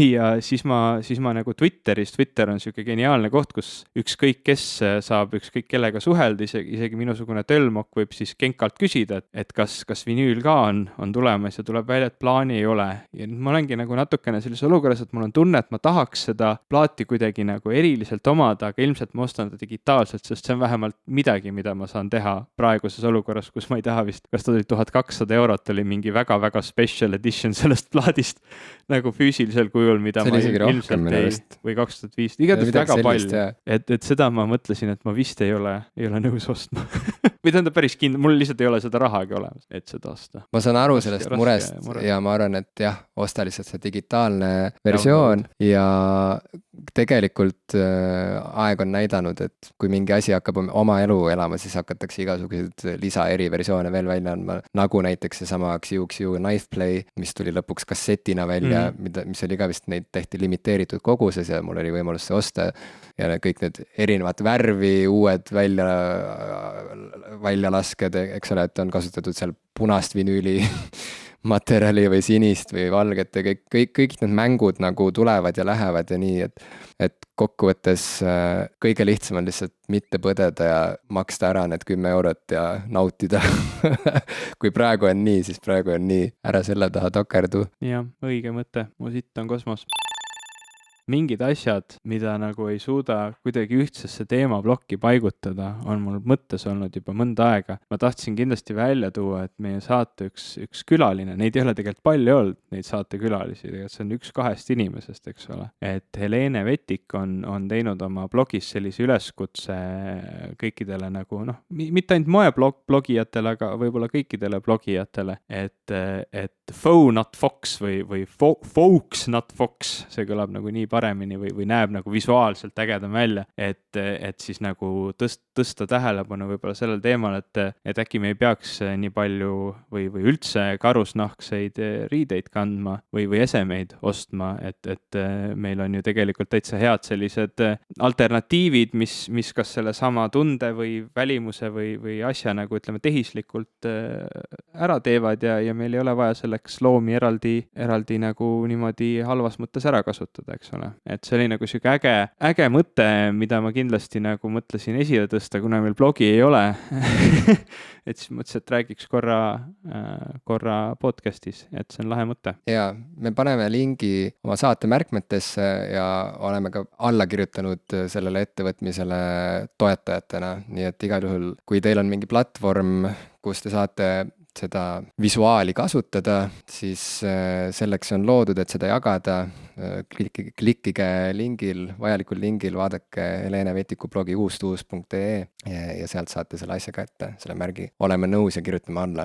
Aga meil tegelikult on midagi blogi sarnast ja võib-olla nüüd oleks paslik jälle meelde tuletada inimestele, et meil on olemas ka oma Patreoni leht ja eeskätt puudutab see tegelikult just nimelt meie toetajaid Patreonis, kes sponsoreerivad meie saate tegemist, et kiigake sinna ka, võib-olla mõnel teist puudub see harjumus, aga me päriselt ka postitame sinna aeg-ajalt asju, mingeid lisamaterjale, nüüd me olemegi üritanud võtta end käsile ja panna tõesti sinna rohkem lisamaterjale, vahepeal vajus see asi nagu soiku, ei olnud päris kindel, et mida sinna peaks panema, mis oleks põnev, aga see koht on teie jaoks, on natuke nagu meie ühine siuke salablogi, kust aeg-ajalt leiab toredaid pildikesi, videoid, tekstikesi ja kui te olete seal ära käinud, olge head, jätke maha ka märk endast, seal on siuke südamenupuke iga postituse all, mida vajutades me saame aimu, et keegi käis ja luges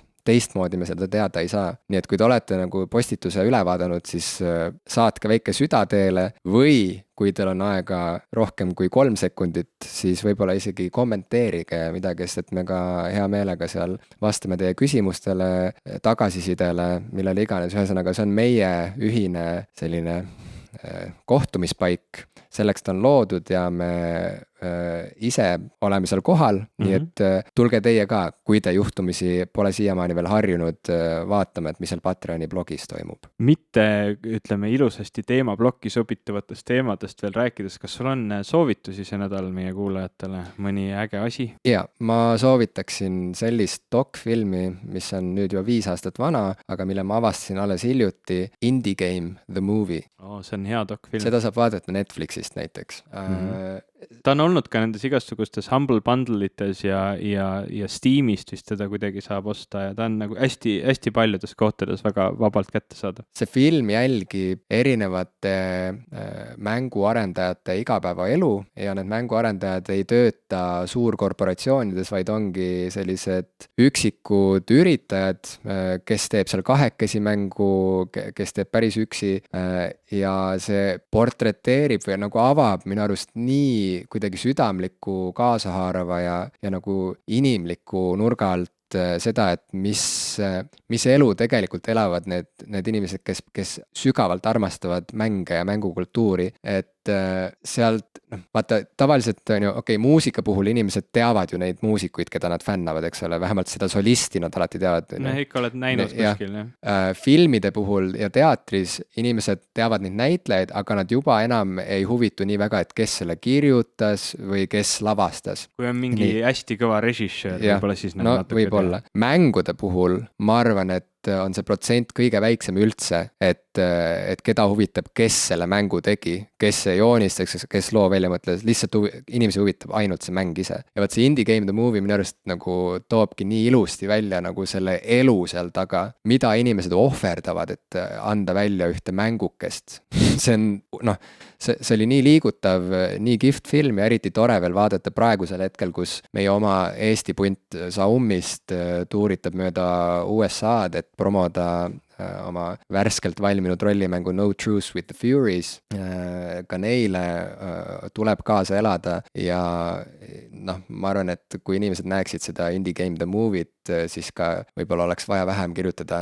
mingeid artikleid, mis seletavad eestimaalastele, et mis asi on arvutimäng ja kust see tuli või et kas tõesti et kuidagi see kõik on siuke second nature juba praegusele siuksele nagu meie Y-põlvkonnale ja meist noorematele ja jube tore on näha inimest mängu taga. See on huvitav dok, mis võib huvitada ka inimesi, keda ei huvita mängud, ausalt ka. Seoses selle Xiaomi mänguga ma pean kohe ikkagi oma tööandjat promoma, et Geeniuses oli üks väga lahe intervjuu Kaur Kenderiga, kus see Xiaomi mäng ka jutuks tuli. Seal olid väga naljakad küsimused, väga naljakad ja lahedad vastused, et seda tasub täitsa lugeda. Aga minu soovitus, mul on ka üks soovitus, selle väga hästi kokku sinu selle Indie Game The Movie'ga.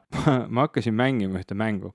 See oli täiesti mu venna süül, tema nagu kuidagi tekitas jube palju põnevust, et ta hakkas seda mängima, talle õudselt meeldis ja kuidagi vedas mind ka sinna sisse. Selle mängu nimi on Stardew Valley ja sinna esialgu ma saatsin sulle ühe pildi või panin Facebooki või sa esialgu mõtlesin, et ma mängin Farmville. Ma mõtlesin, et sa puhusid Farmville'ilt tolmu pealt ja panid uuesti käima. Ma ei tea, milline Farmville on, ma pole seda mänginud, aga ma eeldan, et ega see väga ilmselt erine selles osas, et see on nagu selline farmi või töösimulaator ja natuke nagu siuke rollimäng, et sa mängid seal ühte inimest, kes on tüdineb ära oma elust töötajana, siukse näotu töötajana suurkorporatsioonis ja siis ta avastab, et tema vanaisa on jätnud talle oma kunagise talu Stardew Valley's ja siis ta kolib sinna, hakkab seda talu nii-öelda üles töötama, ennast harendama siis nagu talunikuna, et seal siis on võimalik omale erinevaid vilju kasvatada, aastaajad muutuvad, tingimused muutuvad, see mäng on ääretult sügav, seal on nii palju erinevaid pisikesi detaile, nagu see, et kui sa loomad võtad, pead sa iga päev käima oma loomadega tegelema, et nende nii-öelda,